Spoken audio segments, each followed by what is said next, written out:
back to Muffin Button. I know it's been like years since I posted up a video. And as I promised, I said I was going to put up something that's a little bit more better than what I did before. And this is just video one. Next video, I guarantee will be way better because this is me just getting back into it. So I'm just gonna ask everyone to say hi. Just say hi. Like, comment, subscribe if you want me back. Because apparently, while I was gone, you now have to ask that. So it's gonna be a thing. So either way, I'm coming back. I'm back, baby. All right. So today we're gonna do something a little bit of an educational route, inspired by the great and lovely Erica Hawes. Person who decided to say, you know what? Let's give you a route to go down. Hello, and welcome to Surgery Squad's Retinal Detachment Surgery. I'm Dr. Jeff, and I will be guiding you through this procedure today. Okay. So the retina is located in the back of your eye. When we see, light enters the eye. It is focused onto the retina, which acts like the film in a camera, feeding information to the optic nerve, allowing you to see. As you get older, the vitreal fluid, which is the gel in your eye, can contract, pulling the retina away from the eye. This contraction can cause a small tear in the retina, allowing the fluid to seep behind the retina, detaching it from the back of the eye. This can cause loss of vision. A retinal detachment is a very serious ailment that must be dealt with as soon as possible after discovery. Symptoms that you may experience with a detached retina include seeing floaters or frequent flashes of light, shadows appearing in your peripheral or side vision, a gray curtain moving across your field of vision, or a sudden decrease in your vision. Again, if you experience any of these symptoms, contact your eye doctor immediately. Today, we're going to perform a retinal reattachment called a pneumatic retinopesky. The surgery takes about an hour and can be done on an outpatient basis. Our patient today is a 30-year-old man who recently noticed flashes in his vision. His ophthalmologist dilated the eye and detected a retinal tear and a detachment. He recommended immediate surgery to limit additional loss of vision. Let's begin. All right, let's begin. Yeah. First, we need to administer a relaxing sedative intravenously. This will make our patient drowsy, but not put him to sleep. Can you place the needle for me? All right. Do you want me to place the needle? Oh, you have given me all the wrong powers. All right, placing needles and play. Why don't I just put it like in his nail? Does that work? No. How about that? There, the thumb. No. How about the wrist? No. How about here? No. I don't want to put it right there. I know it's obvious I have to put it right there, but I want to put it right here. Okay, no. All right, fine, whatever. I'll play your game, you rogue. Okay. Oh, that sounds good. Just prior to surgery, additional drops of anesthetic are applied. Who said this was anesthetic? Who just straight up said this is anesthetic? For all we know, this could be just spit. Let me just put that. A couple spits there. We'll use a device called a speculum to hold the eye open wide during the procedure. Place the speculum for me, please. Oh! Oh, no! Oh, okay. All right, so just letting you guys know, I'm one of those people where if you see someone in pain, you kind of feel it. And my eyes are crying right now. Oh, that's lovely. Now that the patient is anesthetized, we insert a syringe into the eye. I don't think you're supposed to say that. All right, try. Is his eyeball outside of his head? Were you just doing? Oh, okay. All right. Now we inject an air bubble into the vitreal fluid. Air bubble. I'll wait. Oh, no about that, Dr. J. It pushes the retina back against the wall of the eye. Okay. With the retina back in place, we can now seal the tear using a freezing probe. The probe is touched to the outside of the eye where the tear is. This freezes the tear back in place. It may take several touches depending on the size of the tear. Touchy touch. Touchy touch. Oh, okay. What's this? There's a freezer probe. Okay. Jabroni. Here it is. Here it is. I'm putting it. There it is. Oh! Woo! Yee! The tear is now repaired. Okay. The needle insertion will heal quickly. Can you remove the speculum? That's it. Holy shit, that was easy. Our patient needs someone to drive him home after the surgery, and he shouldn't drive until he regains sight in the eye. We'll prescribe medicated eye drops to use several times each day for a few weeks after the surgery, and he'll need to wear a protective eye shield while sleeping or napping for about a week after surgery. Okay, that's reasonable. A special pair of post-op sunglasses also need to be worn to protect his eye from sunlight and other bright light as his eye recovers. However, the biggest part of the recovery is head positioning. The bubble floats to the top of the eye, so the head must be positioned to keep the bubble against the detached portion of the eye. This means the patient must keep his head facing down, or the position indicated by his surgeon, for at least a week. Sight returns slowly to the eye over several months, as the bubble must dissolve and be replaced by vitreal fluid. However, once the bubble dissolves, vision is usually restored to close to the previous level. But how long does the bubble dissolve? You did a great job today, surgeon. Yeah! While you're here, thanks, Jeff. Try one of our other surgeries here at surgerysquad.com. Okay, we will. And guess what? We're going to put it in this video. Yeah, since I was gone for a long time, I might as well just do this for you guys. I don't know, we went from eye doctor to dentist. So let's do it!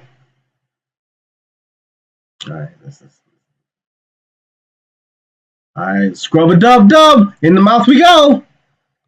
But, alright, so guys, I need you guys to put in the comments below if you've ever had anything done with your eye.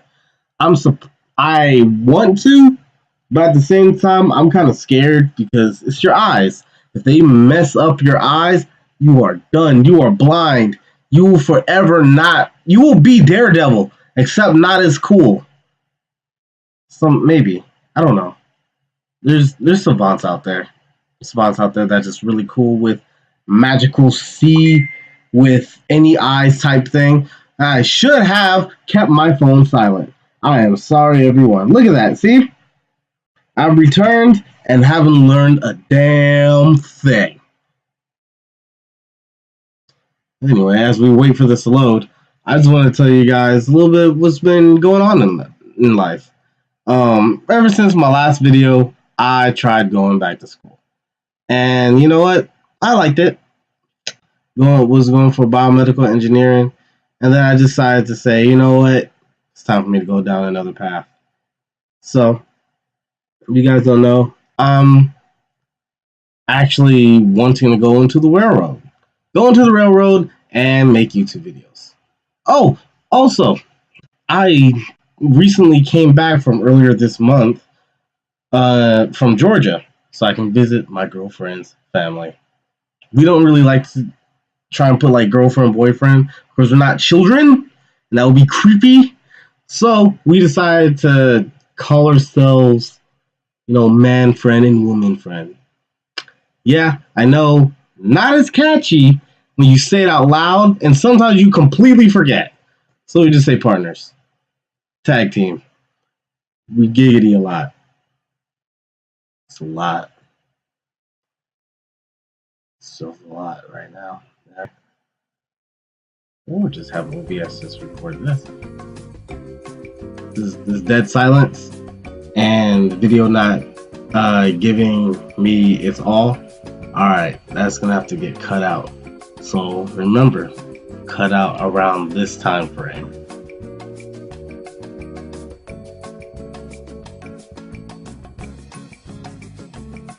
What's that? 42% while I'm looking at this.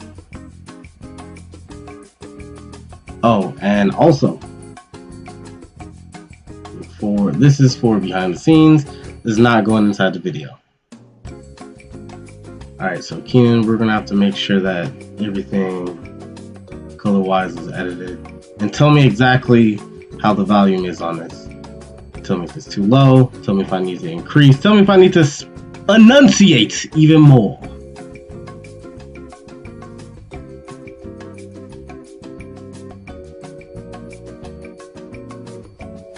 If I need to enunciate even more,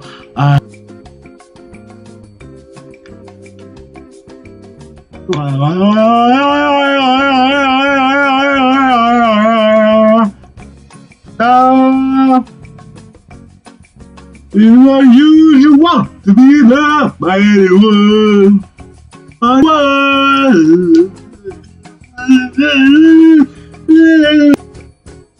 man, this is gonna be a lot of cutting. I have sharp teeth. Good smile, animal smile. I really do look like I have sharp teeth. This is not good. Thank God that all this in between will never be in the video.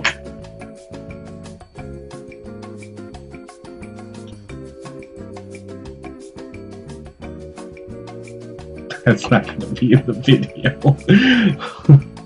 Oh.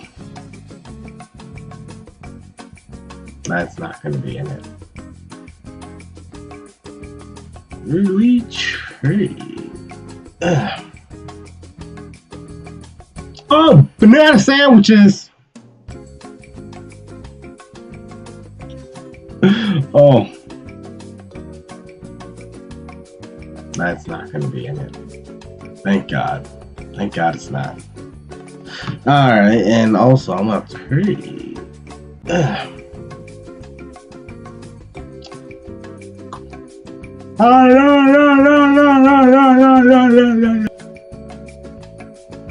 Really trade.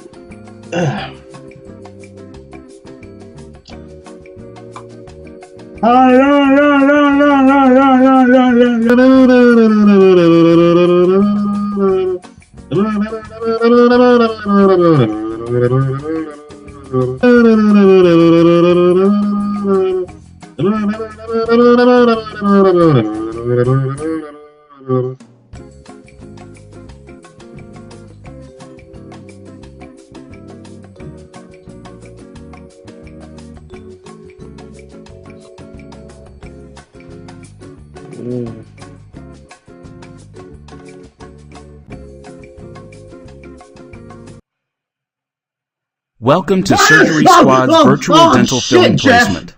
I'm Dr. Jeff, and I'll be guiding you through this procedure today. Okay. Fillings are the most common and affordable dental restorative procedure for both children and adults. They're used to restore the function and integrity of missing tooth structure, commonly caused by tooth decay. Okay. By placing a filling, we reduce the amount of bacteria in a patient's mouth, extend the life of the tooth, and delay the need for additional dental work indefinitely. Who don't like to brush your teeth, our patient today has been experiencing some slight discomfort in their lower left first molar, or, as dental professionals might say, tooth 19. Before we begin, we need to get some x-rays taken of our patient's teeth. Alright, that's easy. X-rays, or radiographs, are essential, low-cost diagnostic tools used to examine a tooth's roots, check the health of the bone surrounding the tooth, observe the status of developing teeth, and find abnormalities such as cavities. Let's get started. First, insert a positioner into the patient's mouth. Oh, that was beautiful. All right, just before I go on to this, I just want to ask you guys, put down in the description what odd things do you do, for your teeth. For me, I have to brush it. I have to brush it twice a day. In the morning, twice in the afternoon, twice at night. I can get away with afternoon. I won't feel as freaked out, but I have to brush my teeth a lot. My fear is that my teeth would just fall out. Bottom line, that's a fear that I've always had, to have teeth falling out. And I know that people would say in the comments like, oh, if you have a dream about your teeth falling out, that means the fear of losing control and all that. I don't know about the control. If you mean losing control of if I'm keeping my teeth or not, then yeah, you're absolutely right. But I love my teeth. You know what? Okay. Next, position the X-ray cylinder where indicated. Look like a wiener. knew the maturity level. Like a robot wiener. Susie, are you ready? Suck on the robot wiener.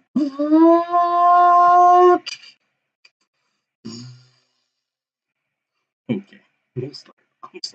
No! This is more of the content that you guys subscribed and liked for. So here we go.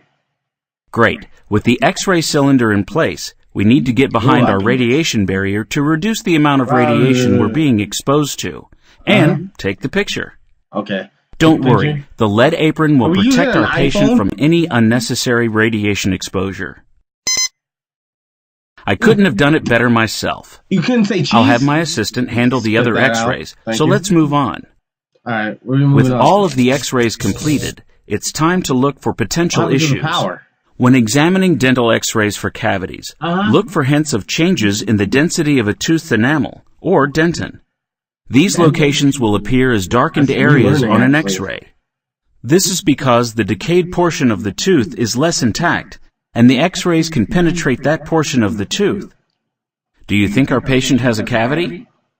Do I think so? No!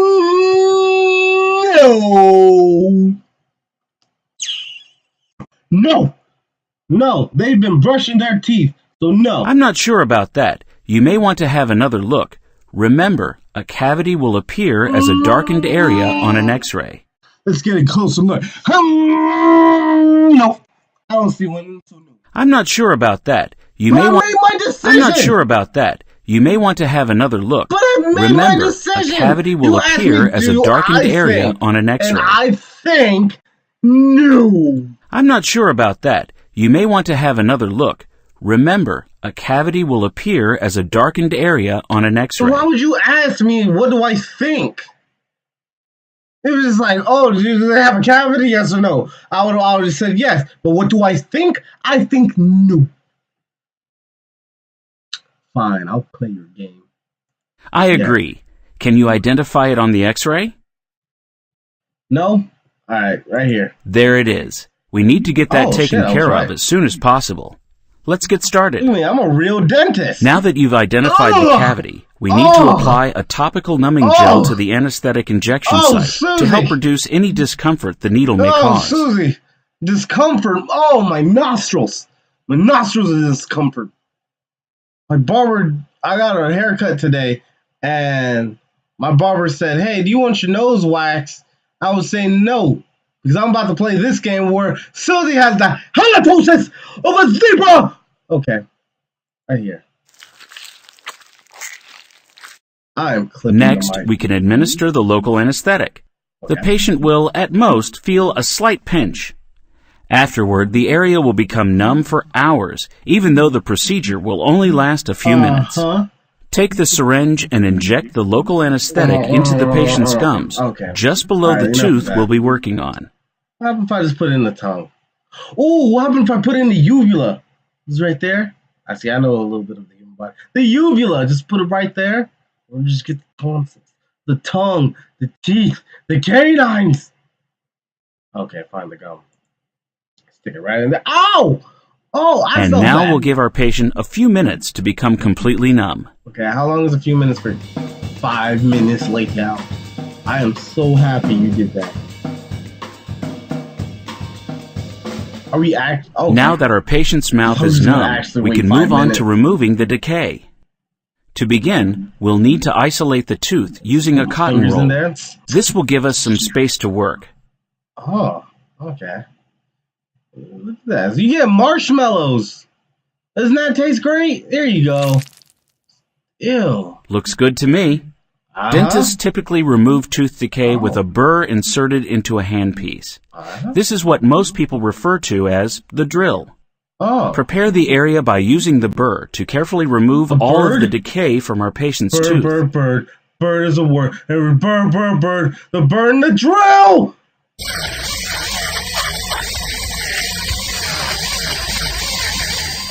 Oh, you put a design in it. Now that the decay has been removed, we need to figure out which type of filling our patient wants, amalgam or composite. Both have their advantages and disadvantages.